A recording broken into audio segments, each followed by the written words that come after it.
Paul Leonard Newman, born January 26, 1925 in Shaker Heights, Ohio, became one of Hollywood's most celebrated actors and philanthropists. Growing up in a middle-class family with Jewish and Catholic roots, Newman displayed an early passion for performance, participating in school plays and local productions. His life, like that of many of his generation, was shaped by World War II, where he served in the U.S. Navy. Discipline, humility, and responsibility became guiding principles. These qualities, combined with natural charisma and talent, would later define his acting career, entrepreneurial pursuits, and humanitarian efforts, leaving a legacy few can match. Early life and formative years. Newman grew up in a family that valued hard work, education, and moral integrity. After graduating high school, he served in the Navy during World War II as a radio operator and turret gunner in the Pacific Theater. This experience profoundly shaped his character, teaching him resilience and empathy. Following the war, Newman pursued higher education, attending Kenyon College before refining his craft at Yale University and the Actors Studio in New York.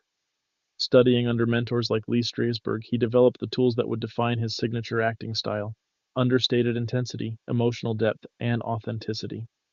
Breakthrough in Hollywood.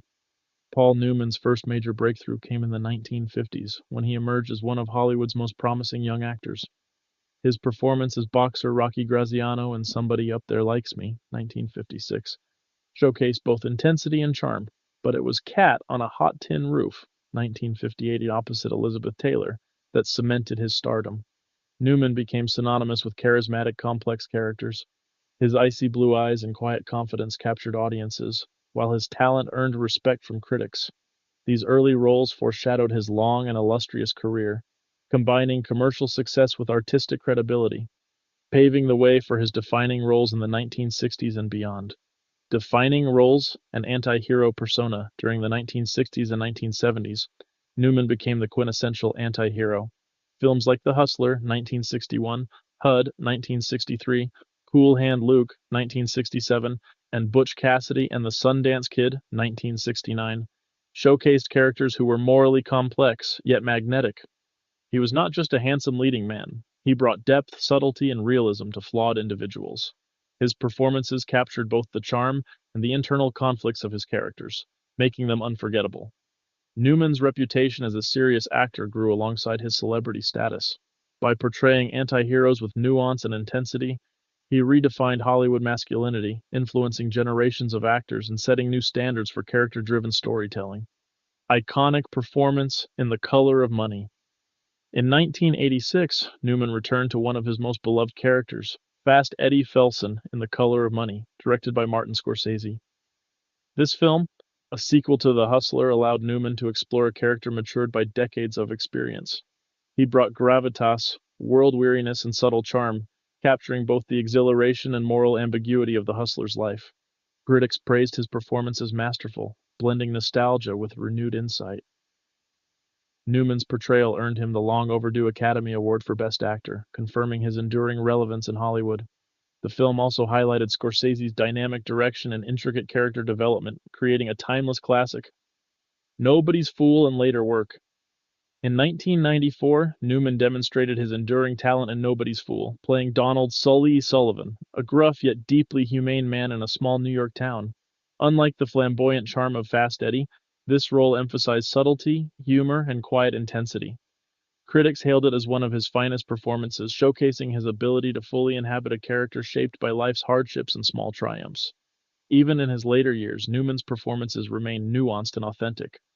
Roles like Sully allowed him to explore character-driven storytelling and connect with audiences through relatable, emotionally resonant portrayals, demonstrating that his artistry transcended age and cinematic trends. Passion for racing beyond the screen, Newman pursued a lifelong passion for auto racing. Competing professionally in the 1970s and 1980s, he co-owned Newman Haas Racing, a successful team in the kart IndyCar series. Racing was more than a hobby. It gave him a sense of freedom and exhilaration, contrasting with the controlled world of Hollywood. His dedication to the sport was serious, reflecting the same discipline and competitiveness that defined his acting.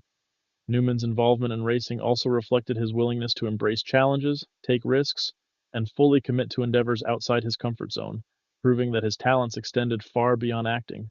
Humanitarian work and Newman's legacy is equally defined by philanthropy. In 1982, he co-founded Newman's Own, a food company that donated all profits to charitable causes. What began as a modest salad dressing business became a global brand, contributing over $600 million to charities worldwide.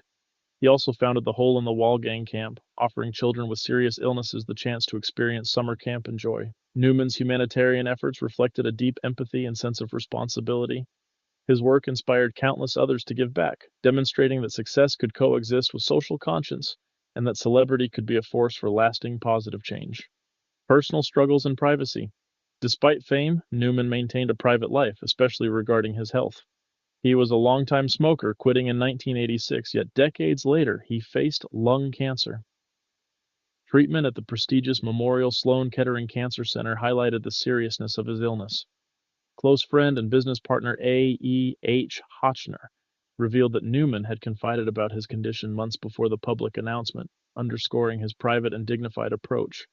Even while battling disease, Newman remained engaged in philanthropy and professional projects.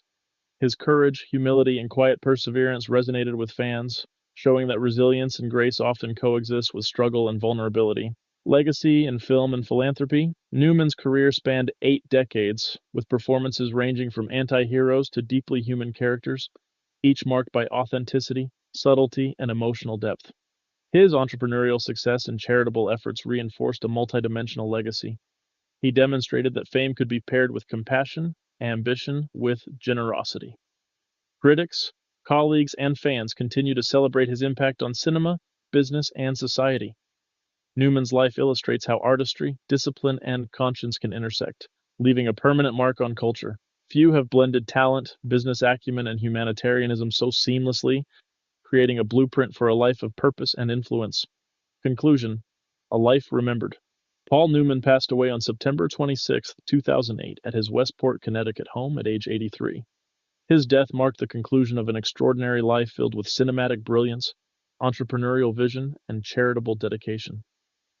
Cremated privately, his passing reflected his understated approach to life.